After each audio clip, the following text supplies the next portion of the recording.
All right. It's 6:40. We're going to go ahead and get started. So Teo can't make it today, so you're stuck with me for the entire 50 minutes. Have fun.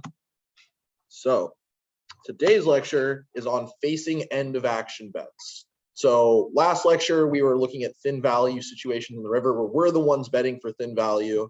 And then this time we're going to be the ones facing bets and then deciding whether to call or to fold or what to do. Studying post flop play is kind of interesting in how, at least I think it should be structured, because you'd expect we do the flop first and then the turn and then the river. And a lot of times it's easier to just start with looking at situations on the river, because say we're facing a bet on the flop, we have all these different factors to think about as the hand progresses. When we're facing a bet on the river, it's just, do I call and think I have the best hand, or do I fold and give up? So it's a bit simpler. So that's what we're going to start with looking at. So quick review. We've done this like a whole bunch of times now. If we're going to bluff, we like it. If our bluff is going to work, that is more likely. If we have dry texture, if the villain folds, if it's a heads up pot, that sort of thing. We like it if we still have a very good chance of winning if they do call our bluff, which is good equity if called, turn river prospects, and then how much flexibility we have, which is kind of, same thing, in position, all that stuff.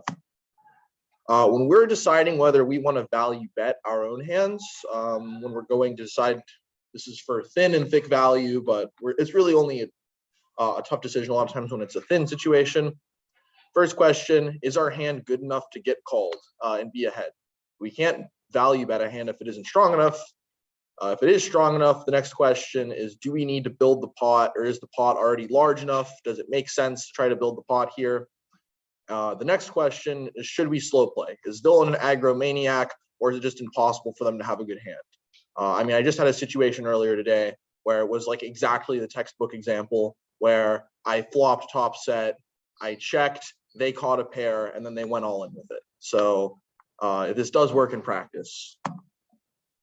All right, and then last thing, well, not last thing, C-bet sizing spectrum. If the flop is really dry, we have to size smaller because it's less likely they have a good hand, so we need to give them a good price. A lot of times in our poker, our goal is to put our opponent in difficult situations. If we bet really big, we make their life easy. They just call with their really good hands and fold their weak ones. If we bet small, then they need to start calling with their marginal weaker hands, and it makes life uncomfortable for them. As the board gets wetter, we need to size up to, again, put more pressure on them because they've got more good hands. And this applies to weak range or strong range too. If it's very likely they have a good hand on a board texture and we still want to go for the value bet or the bluff, we need to size up. We need to charge them more. And then when we're deciding to make a value bet, there's thick value and thin value. So thick isn't very interesting. It's just when we're absolutely crushing them and there's no way that we're not good more than half the time. Thin is when it's close and you really need to think about whether we should go for the bet. And when we're deciding whether to go for thin value in position, it's nice because we're the one with flexibility. We're the ones with options. We can decide to check and try to make it to showdown for cheap. And there's really three things we're thinking about. If villain is loose and passive, then of course we can bet thinner because they're going to call with more hands. If the board texture is safe, they're less likely to have something super scary and better than us, so we can go thinner.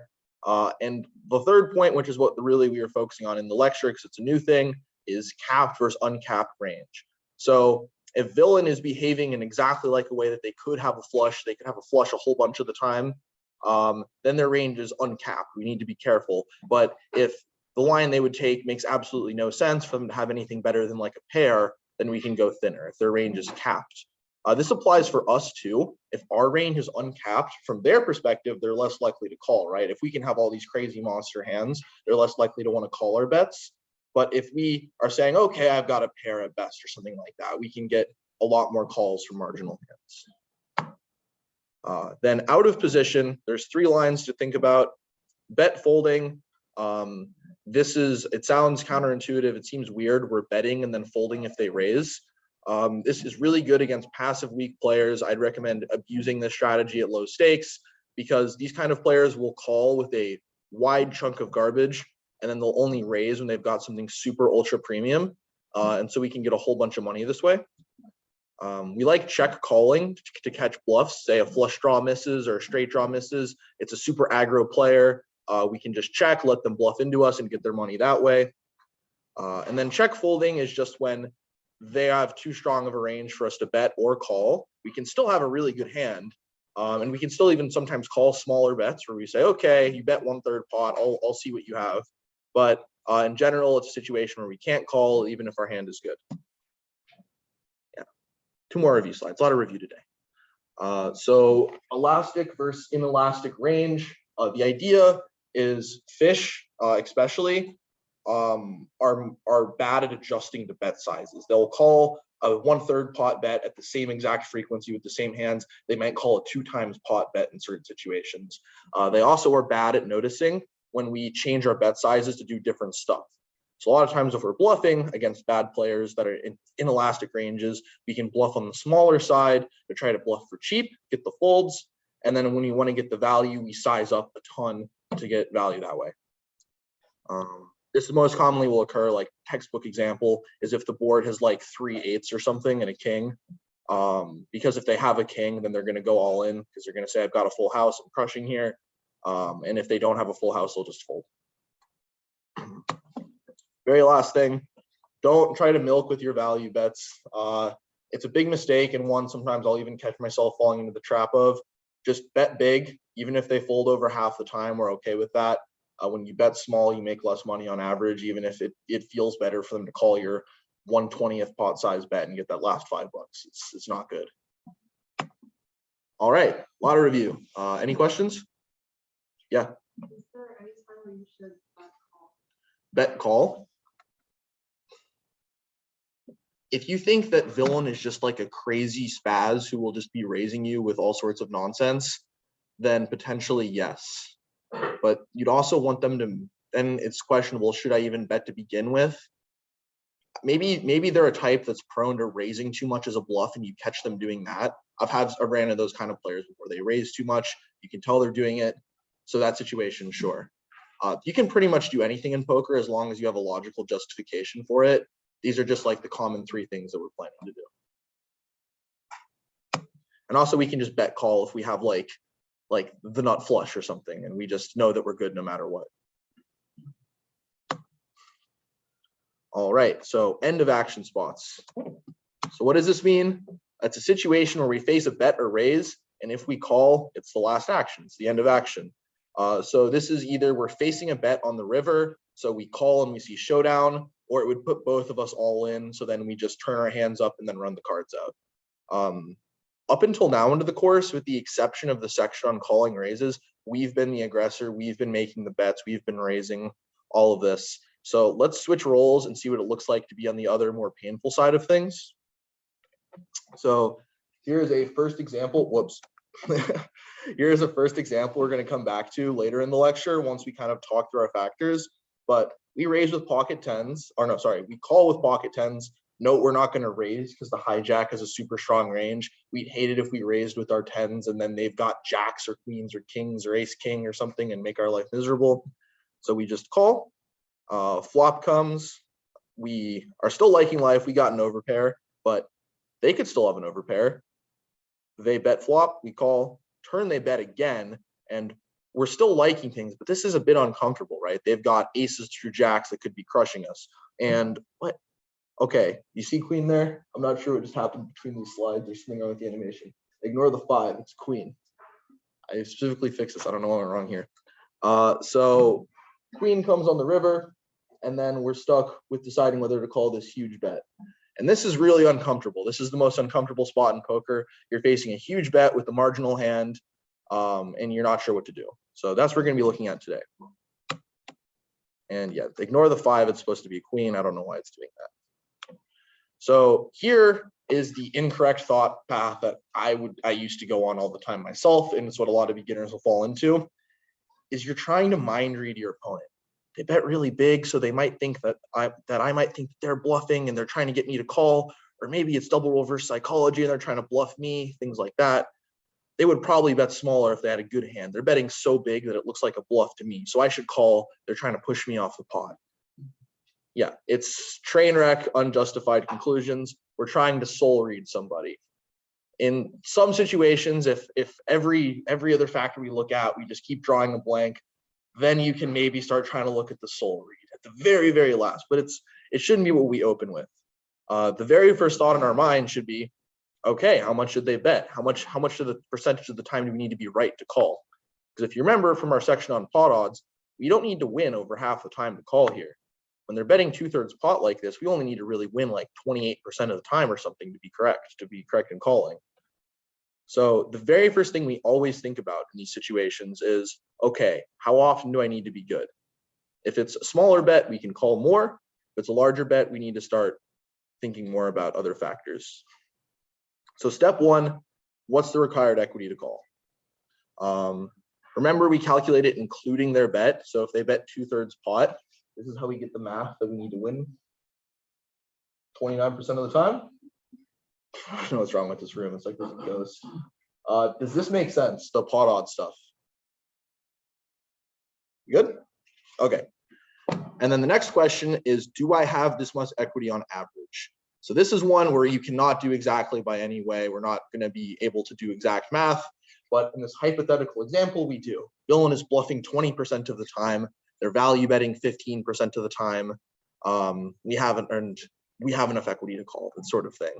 But we can't really do that in practice. Top professionals will do that sometimes, where they literally count the hundreds of possible hands you could have and then arrive at these exact numbers. But we don't do that when we have 30 seconds to think playing bad players. So we gotta find some approximations. And then here is a quick refresher on the percentage of pots versus pot odds. So if they bet full pot, for example, we need 33% equity to make the call. I'd say really just memorize a few of these. For me, I know a pot size bet is 33%. I know a half pot is 25%. And I know a quarter pot is 16%. And everything else, I just kind of do averages or guesstimates from there. And that's all you'll ever really need. So before we get into how we get that much equity on average, we need to look at some more HUD stats. So we're not going to use these, like if the people that were able to get the Poker Now HUD working, don't worry about adding these to your tracker. When we're talking about these statistics, most of the time it's like a conceptual thing. And when you go to play live poker, you're not going to be able to play 1,000 hands against somebody to get the sample size you need. It's more about being able to pick up, hey, wait, they were betting flop with that hand. That means they're betting way too much. They're betting way too much. I can just tell based on the way that they're playing, even if we don't have the numbers to back it up. So don't focus on the numbers too much. First thing that we care about is c-bet flop, the percentage of the time that a player bets the flop as the pre-flop aggressor. So higher values means they're betting weaker. So say their stat was 100%. Every single time they raise pre-flop, they'll bet flop. That means they're betting with all sorts of air, all sorts of garbage. Let's say on the other side of the coin, they're betting 20% of the time. That means they're like only betting when they smash the board and make a good pair or something like that. So where do we want to be? We want to be in the 60 to 65 range, plus or minus a few percentage points, but we want to be c-betting a bit over half the time. This gives us a good balance of bluffs, value hands, puts pressure on our opponents.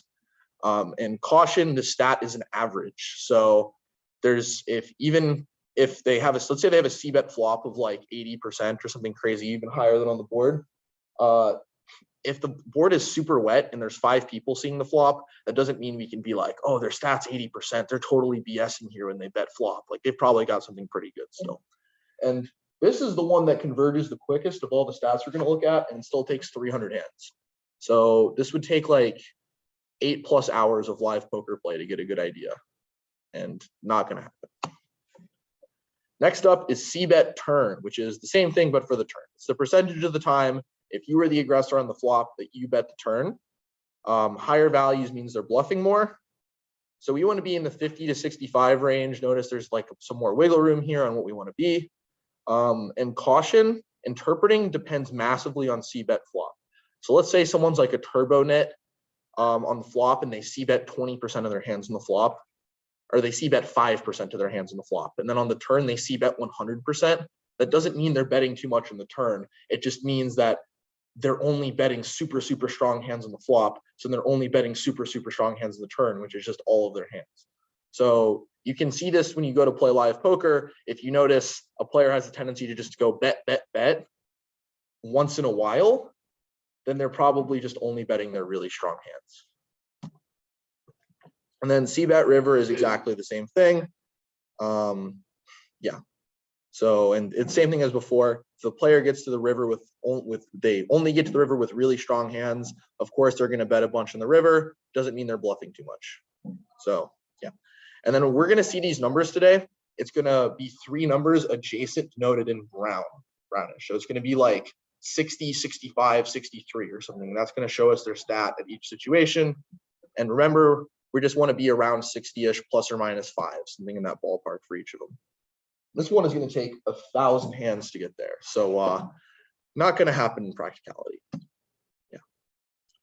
And in game, I'm not like, you know, I noticed 3/5 of the time they're betting. I'm just noticing, does it feel like they're betting too much? Does it feel like they're betting way over half the time or way under half the time? When you make it to showdown and see what hands that they have, is it like, oh, that is a reasonable c-bet, I could see what they're doing? Or is it like, what the hell? How did you bet that hand?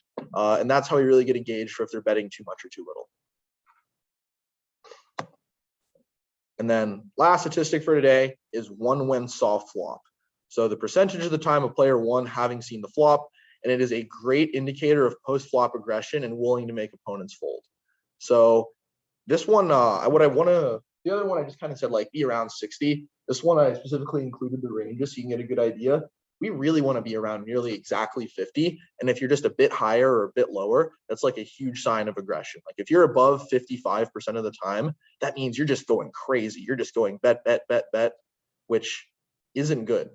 We want to be a bit shy of 50 because sometimes we get into multi-way pots, things like that. This is something interesting that took me a while in poker to understand. We want to be an aggressive player. We want to take down pots. We want to bluff people, but we should still only win like about half the time when we get heads up with somebody. It's just that when we win, we should win huge pots, and when we lose, we should lose smaller pots.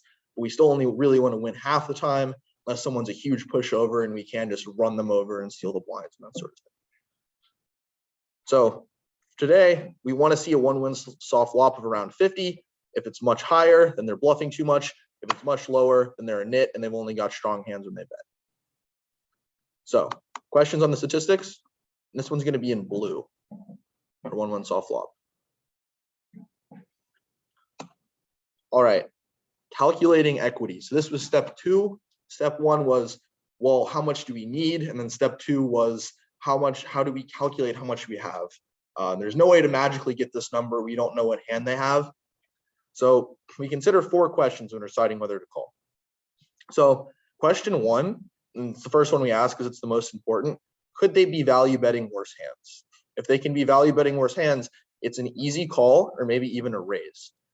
Because say they bet half pot and we only need to be correct 25% of the time to call. And half their value bets we beat anyway, that our hand is so good, they could be value betting worse. Well, that's easy. We're already done right there. If the answer is no, then we need to start looking at some of the later questions. So question 2, can they get to the river with any air in their range? This means, do they have hands they could be bluffing with essentially? And if no, there's no way that they're bluffing and we can't beat their value bets, then we can fold. If they could be bluffing still, then we go to question 3, which is to ask, does their story make sense? Are they telling a story that makes sense? Or did they go check, check, all in on the river or something like that, where it's like, what are you telling me that you have? This doesn't make sense at all. And then if we don't get to any good conclusion from the first 3, we have to ask, what reads do we have on the player? What do we know about them that lets us make like this marginal last bit of the decision? So I'm going to start with question 1. So the best indicator that calling is a very reasonable option is when our hand is so good, it beats their value betting range. So we don't even need them to be bluffing very often at all. Maybe they're bluffing never and we still beat them just because their hands are too weak. So here's an example. Blue is 1-win soft flop, and then the brown numbers are c-bet percentages. So for example, these are all pretty fine. 48 1-win soft flop is about optimal. 65 c-bet flop about optimal. Same thing for the 51, 53. Like these are all good numbers. They don't really tell us too much about the player. For button, that is. So button raises, we call, check, bet, check, bet, check, they bet 20. So the first question that we ask, if you remember, is how much equity do we need to call? Like what's our required equity to call? How often do we need to be correct in order to call the bet? What do people, yeah. 25%, yeah. Little over half bots, around 25%. It's not an exact science. We don't need to be like 25.8 or anything like that. So then the next question is, okay, do we have that much equity on average? And we've only done question 1 so far, which is, could they be value betting worse hands? And what do we think?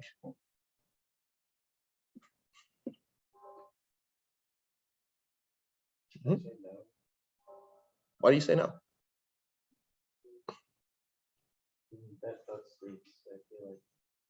I don't feel like he'd be betting any worse king here.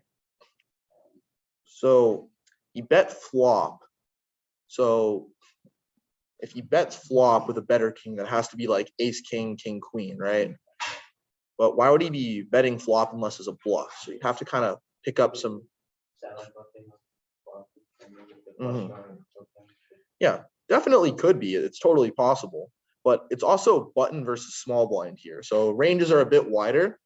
Would he be betting flop with like any 9? Yeah. Would he be betting flops with 10s, queens, jacks? Would he be betting flops with maybe some weaker spade draws or some 10 jack or that sort of stuff? Would you say that the king is even whose range is the king better for? Ours or his? He's the aggressor on the button. He's raising. He bet flop. Does he have more kings on average, or do we have more kings on average when this king comes in? When he's the aggressor? When he raises on the button and then bets the flop? I thought like for the dealer range, like raising from the button, you probably are gonna have a way wider range than calling from the small blind. Yeah, I mean, that is somewhat correct, but they still are representing. It's the same way that raising, they raise a wide range, but then once they bet flop as well, even though they have a wide range, they still probably have more kings, especially because there's not many times we can just float flop with a king. Like there's situations where we can, but generally the button should have more kings here, and they can keep barreling on the street. By the way, I forgot to mention, we said never call from the small blind, and that is, we did this in a previous lecture. This is a situation where we can get away with calling from the small blind, because what's in the big blind? A passive weak fish that is never going to raise us, and we want to play pots with passive weak fish when we could make flushes and good hands and stuff. So that's, and we don't want to chase them away with like a 3-bet. So that's a situation where you can just flat call from the small blind, if you remember. So yeah, like another part of it is there's all sorts of other hands that we can call, like the other hands we could be obliged to call down with, and there's not many hands better than king jack that we ever have here. We have top pair, and there's not many times we'd float the flop with just a random king. We will sometimes, but if I have like king, I don't know, king 10 off or something like that, I'm just giving up on the flop. So I don't know why it says 29, but this hand is good enough to beat some of the hands they value bet, because they could totally be value betting a 9 here, or they could be value betting a middle pair, or we're talking about beating their value hands, but they could be bluffing a lot here as well. So just because we shouldn't have made a pair of kings on the turn that often, villain will keep value betting hands that are worse than ours here. So good enough for us to go for a call. So next question is, can they have air in their range? So air just means they've got nothing. They've got high card. It's not good. Miss flush, miss straight draw. So if they have no air, they're less likely to bluff. If the flush draw missed and the straight draw missed, well, now they have all these draws they're going to go all in with, try to trick you. And if there's 0 draws that missed, well, they've got at least a pair or something. Just because they have a lot of air doesn't mean we can necessarily snap call. Again, if you're playing a competent, good villain, they will recognize, hey, I know I have a whole bunch of bricked draws here, so I'm not going to bluff like a maniac. But most people will bluff like maniacs to make our life easy. On the other side of things, it could be that they have no air, but villain is good and realizes they should be bluffing with stuff anyway.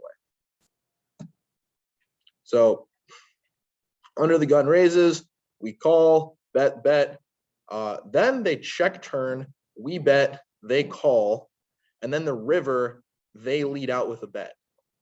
So question one, how much equity roughly do we need to call here?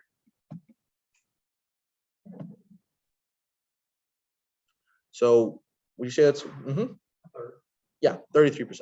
So it's around a pot size bet, 33%. We don't need to get any more exact than that. So question one, could they be value betting worse hands here? What do people think? We have the 9 high flush. What could they be value betting that we beat here?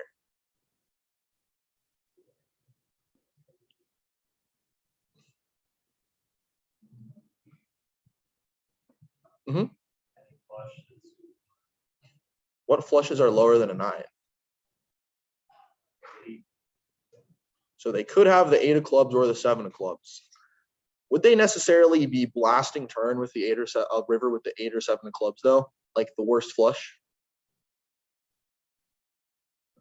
They're passive fish. They don't really know what to do. Maybe, but then also they were the under the gun player, right? So how many hands have the 8 or 7 of clubs, even if they're a passive fish? Not many. We expect them to have mostly like aces and kings and queens, not many 8s or 7s, especially because we then need to be suited, things like that. So there's basically nothing they should be value betting here that we beat. So if we're calling, we think they're bluffing. That's basically it. So the next question is, do they have any air that gets here? Do they have any draws that bricked out, or just hands that would bet flop, call turn, that would make sense as a bluff? And this is a bit of a tough question. So think about the under the gun range. Oh, there we go. The under the gun range, and then think about what they would decide to check call the turn with. What kind of hands would check call after betting flop? Think they do this with pocket pairs? Maybe. Ace 5 I could see, but that still beats us. Well, I'd have to be suited to the ace, but at least for me, if I was under the gun, I mean, if I was a passive fish, which I'm totally not, trust me guys, I would be betting the flop with all my pocket pairs. Then on the turn, I would slow down. I'd probably check call. But then if I'm leading out on the river here, again, like this is breaking every rule we said about procedural checking, but hypothetically, I'd be leading out on the river if I had a high club. A random pocket pair, say like pocket jacks or something, has a 50% chance of having a club. So even if all of these pocket pairs are calling with 50%, they get this club and then they bet. What else would they be calling with? And then randomly going all in on like betting huge in the turn river. Like a hand like ace king off with the ace of clubs, ace king, like ace queen with the queen of clubs, things like that. So they pretty much have no air here. They have all of these hands that make total sense for them to play this way that have now made a flush that beats our flush. So no air. So we have to fold. Yeah. So we're getting crushed here. And I've seen people make this mistake in the class so far, where you say, well, I got a flush, I have to call. And this goes back to the relative hand strength thing. If there's 4 cards with a flush on the board and you have pretty much the worst conceivable flush, we're only calling if we think they're bluffing. So next question is representing better hands. So you'll hear poker players say a lot of times like that their story doesn't make sense, or they're trying to tell a story. And this is kind of true. As a hand progresses, you're saying, I have this thing, or I might have this thing. And then if by the river, your actions don't line up and they look suspicious, like what are you saying you have here? Very good sign they're probably bluffing. So if a mindlessly aggressive player checks back the turn when they could have put a bet in, they're capping their range. They're saying, I've only got something weak. And then on the river, they raise our bet. This would be a situation where we could bet call. I asked about earlier, what they're doing makes no sense. So word of caution, because I have owned myself with this many, many times. I've owned myself so many times doing this. Passive fish will slow play big hands. So I've been in situations where I'm like, so you're telling me right now that you've got this full house. Why did you check back flop, check back turn, and then do this on the river? you make no sense. You're totally just BSing me. And then they have it and I lose a few $100. So passive fish will check back all the time and then shove their stackle in the river. And if anything, you should take this as a sign of strength. So it's again, a huge thing with player type. Aggro fish doing this is like a huge sign of like, they're BSing you. This should make your BS detector go off. Passive fish, it should make you think, oh my gosh, they're telling the truth. They have the hand. So, and yeah, just because it makes sense, doesn't mean that we should fold. Competent players will always make their line make sense. It would make perfect sense with a wide variety of hands. So call, raise, call, bets pot on the flop. We call, again, it's because it's aggro reg and it's cutoff versus button, ranges are wide, we've got a pair. Turn, they check. So the flush draw comes in and they check, they slow down. They're basically admitting, hey, I don't have a flush here, anything like that. Yeah. And then they bet on the river for 27 bigs. So I accidentally put the first two questions out there. This is over a pot sized bet. It's what, roughly like a 1.25-ish, 1.3-ish, something like that. So it's a bit over 33%, 36. We need to be good a lot of the time to call here.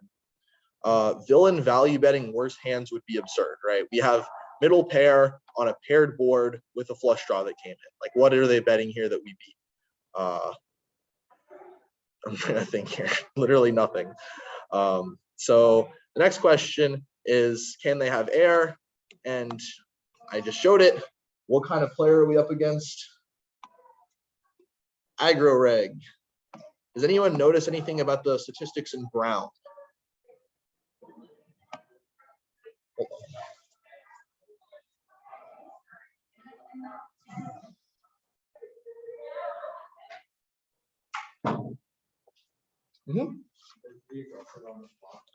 They're like insanely aggressive. Like those numbers are way too high. They're betting too much. So they have all sorts of air. Yeah, aggressive player with a wide betting range. They're nuts. So next question is, does their story make sense? What do people think? Does this story make sense with any sort of hand?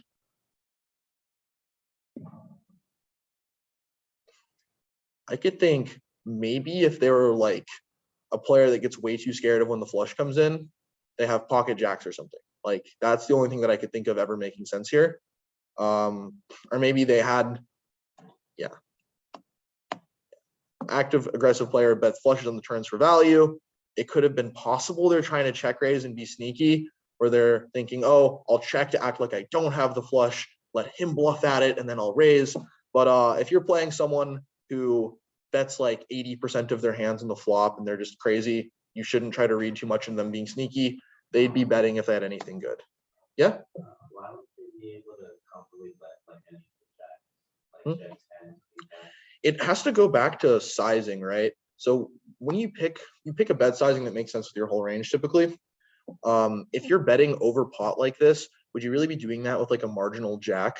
Not really. So this is what's known as polarizing. When you bet so gigantic like this, like over pot, you're saying I'm either completely full of it or I've got a hand that crushes. So when they bet like this, they're polarizing and none of their good hands make sense. When you bet like a smaller thin value size, like we were talking about, like 7 to 10, like big blinds here, like third to half pot, you're saying, okay, I got something okay. So yeah. if it shows like, let's say like that river like 1/3 pot. If they bet wherever 1/3 pot, it's an aggro reg who still I'm kind of questioning. Maybe they have a jack. I'd still call just because of their insane stats and player type. Against a reg, I'd probably start to look towards folds because they could reasonably be doing this with the jack. Again, they'd be too scared of the diamond draw, though. You can't be that scared of the diamonds. People get too scared of flushes for no good reason. So it's so large that it makes no sense for value. That's the key here, like the sizing. If someone bets huge, they're not going to do this with their middle pair because it goes back to we want to bet. If we want to bet with the size that doesn't get all the hands we beat to fold and all the hands that beat us to call, and that goes for them too. If they bet gigantic so that only the hands that beat them would call and the hands that they beat fold, that's not good. So when you bet so gigantic, you're saying I'm either bluffing you or I've got a monster hand. So it shouldn't yet. It doesn't make sense. So we can call.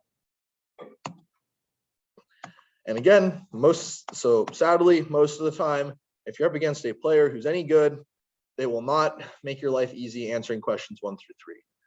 I'd say even a lot of decent players will still way over bluff their like missed draws. They'll have a bunch of air, and that's a good sign that you can start calling. But they'll make sure their story makes sense. They'll have a lot of value hands that reasonably beat you, and then usually they'll be balanced. So then that's when we need to start using reads. And can you read this? Yeah, you should be able to read this. So there are 3 kinds of reads, from the best to the worst. So the best is player read.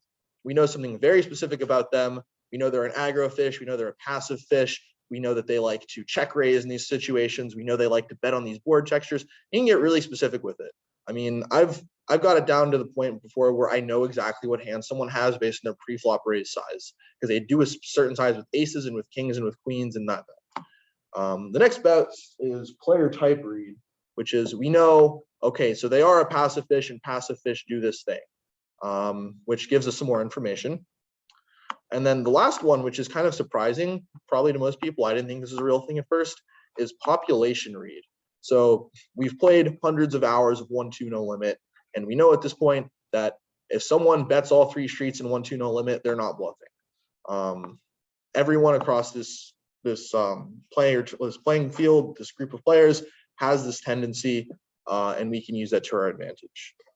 Yeah, and they almost never bluff the river either. So this example here, first off, can we get any good player reads off of them? Just looking at their stats, can we get anything that we know about them? We know they're aggressive on the Yeah. They play a bit, they're on the more aggressive side of the VPIP PFR and 3-bet. They're on like the higher end of all these stats.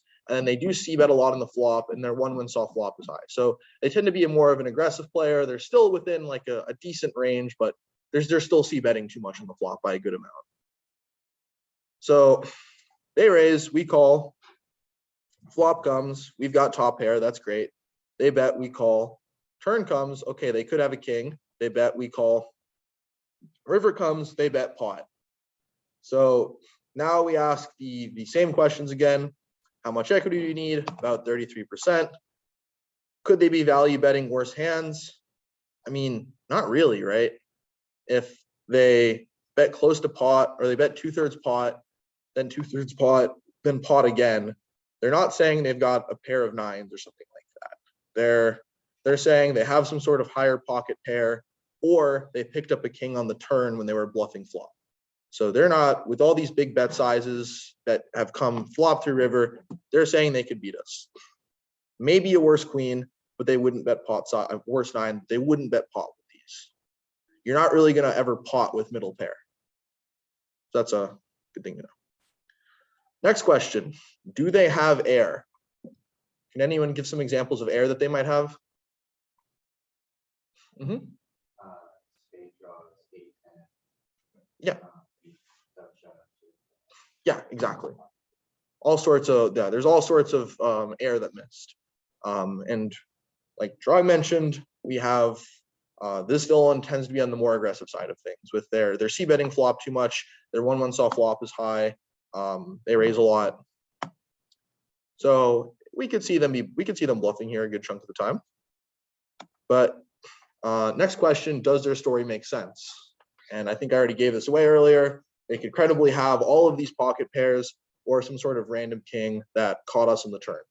Because at least for me, on a flop like this, small blind versus big blind, I am betting all sorts of random king high air to try to get folds.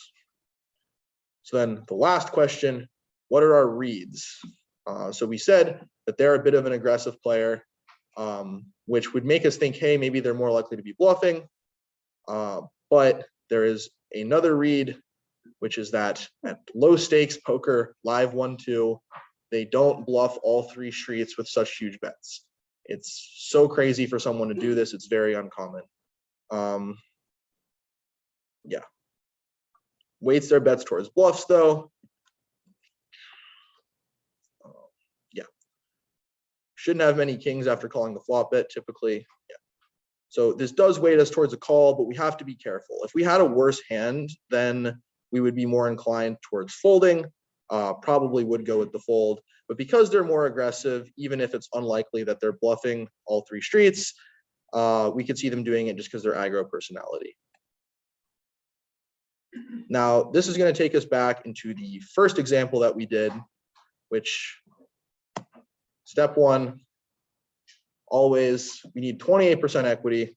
Again, if you've noticed, we're not really using these numbers as we do it exactly. A lot of times, it's just to give us a good kind of gauge on, okay, how often do I need to be correct? Could I see them doing this a third of the time or this X of the time? It's important to keep in mind of how big their bet is relative to pot. Yeah.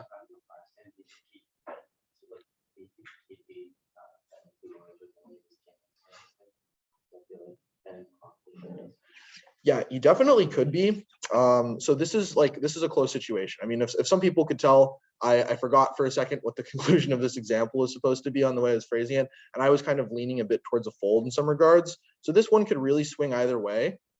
I'd probably call more often, but they could have a king. Here's the biggest thing though. Ace nine is one of the best hands we could have. This is the last thing that isn't really mentioned in a slide here. If you're really stuck on what to do, think about all the possible hands you could have in this situation. What's your whole range look like? And if you have one of the best possible hands, well, you're kind of forced to call, because if you just folded everything, you'd be super exploitable. I'd say be careful with this, because a lot of people, myself included, have a tendency to be like, oh, I'm at this high up in my range, I need to call when I should just be folding. Everything else is screaming fold, but I'm like, I can't be exploited. I need to be calling with this hand. But in a situation like this, how often do we have a better hand than ace nine? We'd have to catch a lucky king, essentially. So this definitely justifies a call here. It's a close one though, very close one. So step one, we got 28%. Step two, are they going to be value betting worse hands? Certainly not. It goes back to them betting all three streets and continuing to go pretty big on each street, 2/3 pot on the river. So there's not really any value hands that we beat. Again, they might, if they're going to bet a hand like middle pair, all three streets, they'd go smaller. They'd go really thin, and they're typically not going to bet middle pair like that. So the next question is, do they have a lot of air? Can people think about what air they might have or hands they'd be bluffing with?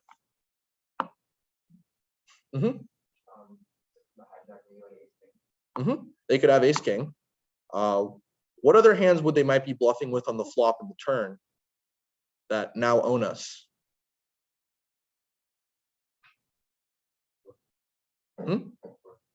4-5.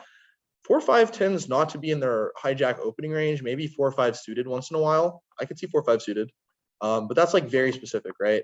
Are there any other hands that could be bombing flop, bombing turn that now have caught up to us and they're beating us? Think about, yeah. Yeah. All sorts of random queen hands. So remember we said that we can see bet wider, we can like see bet light when the board texture is really dry. 9-3-2 rainbow, extremely dry. 6 on the turn, still insanely dry. So this is a situation where, at least if I was the hijack, I'd be betting like so many hands here.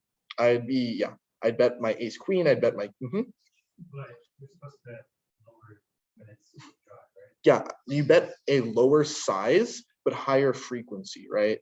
Because we're in they are c-betting on the bigger side. If Teo is here, he'd probably complain about their size, because I agree this is too large of a size. Yeah, I'd probably go like third pot here, so maybe a bit over third pot. So probably more like 2.5. Is there any merit for the hero to be like re-betting the button, just not holding? Oh, absolutely. So here's the problem with teaching poker in a lot of ways.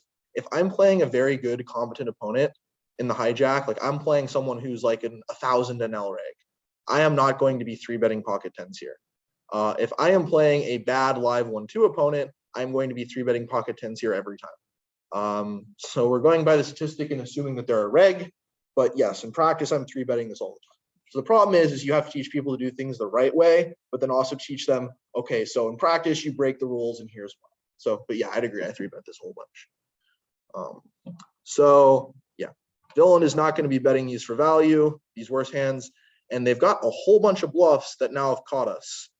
They could be bluffing with ace king, ace jack. That doesn't mean necessarily they're super likely to do so. I might slow down on the river with ace king some of the time. So they could be bluffing, but they've got a lot more value combinations now than bluffs. They have a lot less air. So far, they've got their value hands all crush us, and they don't have that many bluffs. Next question, does their story make sense? We kind of answered it with question 2. Are there a whole bunch of hands they do this with? Yeah, all their pocket pairs. Oh, whoops, you're not supposed to see that. Out of order. They do that with their pocket pairs. They do that with random queens. And then question 4, this is the read I mentioned beforehand. This is 1-2. We're going to assume that we don't know much about them either. We don't have any fancy stats. So we just go straight to the population read, which is they're probably not bluffing all 3 streets. This is definitely the biggest one that you should take to heart. Probably not going to bluff if they go bet, bet, bet, bet. So last key point. We have our range of hands that we get to the river with too. They have their range of hands that we're looking at. They'd be bluffing with this and betting with this. We do too. And we're supposed, when they bet, we are supposed to fold some of our hands. It's correct. Even if their bluff was dumb, we're supposed to fold some of the time. So even if they show us their bluff and say, haha, I got you, that doesn't mean our fold was bad. A lot of times it means our fold was still great. We're not making a mistake if they get us some of the time. They only make us, we're only making a mistake if we fold too much, not if we fold a hand that is like at the bottom of a range and we should give up on. I tried forever to find this Doyle Brunson quote, if people know who that is, like famous poker player, one of the earliest, greatest, and I couldn't find it anywhere, but there's a quote I've read a few times. It's like, if you never get bluffed, you are calling way too often. You're supposed to get bluffed in poker. It's okay. You get bluffed all the time. So, Sorry, can you go back and I was just kind of confused on, I don't know, can you explain why ace 9 is at the top of our range on that board that came on? Yeah, right there. Why is this hand? So it's small. So it's small blind versus big blind. So ranges are really wide. So we each have a whole bunch of like random hands. So when we call flop, we could be just floating with overcards here. Maybe you could float with like 10 jack or something too. That's totally reasonable. 10 queen. It's like our hands with the board that have to do with different hands. Yeah. But basically, as the hand progresses, we're always thinking about here's all the possible hands we could have, right? And if by the river we think about I would do this with this hand, this with this hand, and we realize that a pair of 9s with an ace kicker is one of the best things we can have, and that kind of makes us lean more towards a call. So here, think realistically about what do we have that's better than a pair of 9s. We could maybe have 9-7, but we'd probably want to get more aggressive with that earlier on or at points. So that's not really likely, but maybe we have 9-7. Again, maybe we have a set. We'd be incentivized to get aggressive. This flop, there's draws, there's flushes. We want to take control of the betting because we're in position too. So it's unlikely as well that we've got that. So really the only thing better than ace 9 that we have is when we catch like a random king and we're calling with overcards. This isn't just a 9. This is a 9 with an ace kicker. This is the best 9 that we can have. So this is just one of the best pairs that we'll ever really have here a lot of the time. So that alone makes us say, okay, I should call. Because we know we should be calling X% of the time. And if we have to decide to call with a hand, why not call with our best pair? That sort of thing.